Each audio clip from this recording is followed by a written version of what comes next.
Question number 3 part 6. 5 years hence the age of Jacob will be 3 times that of his son. 5 years ago Jacob's age was 7 times that of his son. What are their present ages? तो हम लोग assume कर लेते हैं उनकी present ages. Late है, हाँ क्या हो गया, late Jacob's present age, Jacob's present age be x years and his son's age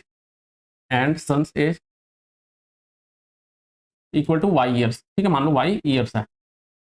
अब यहाँ देखो एज पर क्वेश्चन क्या बोल रहा है, तो हम लोग इक्वेशन फ्रेम करेंगे जो कंडीशन दी हुई है.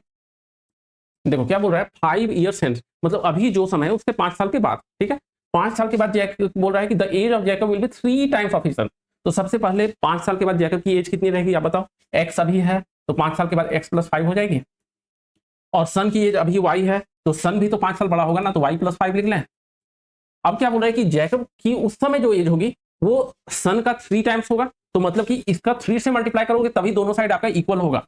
ये 3 से मल्टीप्लाई कर दो तो आपका दोनों साइड इक्वल हो जाएगा. ठीक है, चलो तो एक इक्वेशन यहां से मिलेगा आपको. इसे सिंप्लीफाई करना चाहो और x को हम लोग y के टर्म में इसे भी यूज करके लिख सकते हैं. तो x इक्वल टू कितना हो जाएगा, x equal to 3y plus, देखो 3 टाइम्स 5 15 हो गई, और 5 को ट्रांसपोज करोगे तो राइट हैंड -5 हो जाएगी, तो प्लस 10 हो गया, 3y + 10. ठीक है, तो 3y + 10 ये आपकी मान लो इक्वेशन नंबर 1 हो गई. दूसरा इक्वेशन लिखेंगे, 5 years ago Jacob's age was 7 times that of his son. अब अभी जैकब की एज जो है x है, 5 साल पहले कितनी रही होगी, तो x - 5 होगी. ठीक है, और अभी सन की एज अगर y है तो 5 साल पहले उसकी एज भी y - 5 होगी. ठीक है, 5 घटा दो बस आपका. और उसके बाद क्या बोल रहा है कि उस समय जब जैकब का एज जो है 7 टाइम्स सन का एज था, तो 7 से मल्टीप्लाई करोगे तभी दोनों साइड को इक्वेट आप कर सकते हो. ठीक है, अब ये यहाँ क्या करोगे, तो फिर से आप सब्स्टिट्यूशन यूज करना है. तो ये वाली वैल्यू सब्स्टिट्यूट कर देनी है इस इक्वेशन में. तो यहाँ क्या करोगे आप, सब्स्टिट्यूट कर दो. Let's say this is equation number 2. ठीक है, तो पुटिंग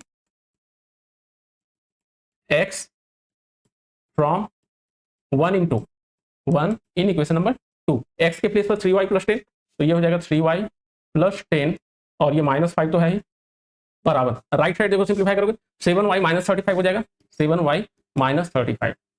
ठीक है, यहाँ से आपको देखो 3y 7y कितना हो जाएगा, -4y. सब ट्रांसपोज कर लो 7y को लेफ्ट साइड, तो -7y हो गई, और -7y + 3y तो -4y, और ये 10 - 5 कितना हो गया, +5 ऑन द लेफ्ट साइड. ठीक है, राइट साइड में बच गया सिर्फ -35.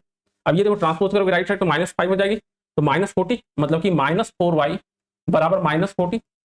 तो -4 से डिवाइड कर दो दोनों साइड, तो y बराबर 10 हो गया. तो यहाँ से मिल गया y = 10.